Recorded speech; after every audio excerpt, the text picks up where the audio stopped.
Баршаға ассалаумағалейкум достар. Сіздермен бокс жаңалықтары видеоны бастамас тұрып арнаға тіркеліп, видеоға лайк басуды ұмытпаңыздар. Осы видеоға лайк басып арнаға тіркелеміз. Сіздерден ең үлкен қолдау сол. Канелоға абсолют үшін айқас орнына Головкинмен жұдырықтасу ұсынылды. және Жәнібек Әлемханұлы да бар. Мексикалық Саул Канело Альварестің жанкүйерлері асыға күткен жекпе-жектер аталды. Олардың қатарында қазақстандық Геннадий Головкинмен 4-ші жекпе-жек те бар. 4 мамыр қараған түні Альварестің IBF титуліне кубалық Уильям Скулмен кездесіп абсолют чемпион атағын қайтаруға тырысады. Алайда Болавип басылымының жазуынша көпшілік мексикалық боксшы мүлдем басқа қарсыластарымен жекпе-жек өткізгенін қалайды. Канелодан асыға күткен айқастар.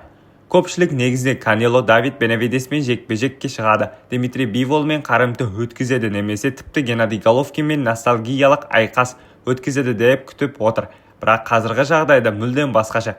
2025 жылдың 3 мамырында Сауди Арабиясының Эр-Рияд қаласында Саул Канело Альварес әлі жеңіліп көрмеген кубалық Уильям Скулмен жекпе-жек өткізеді деп жазады басылым.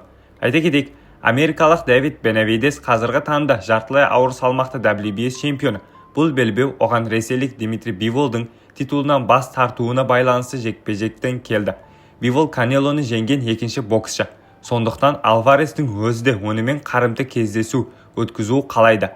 Ал Геннадий Головкин Альваресті карьерасындағы басты қарсыластардың бірі болды. Екеуі алғашқы рет 2017 жылдың қыркүйегінде рингке кездескен.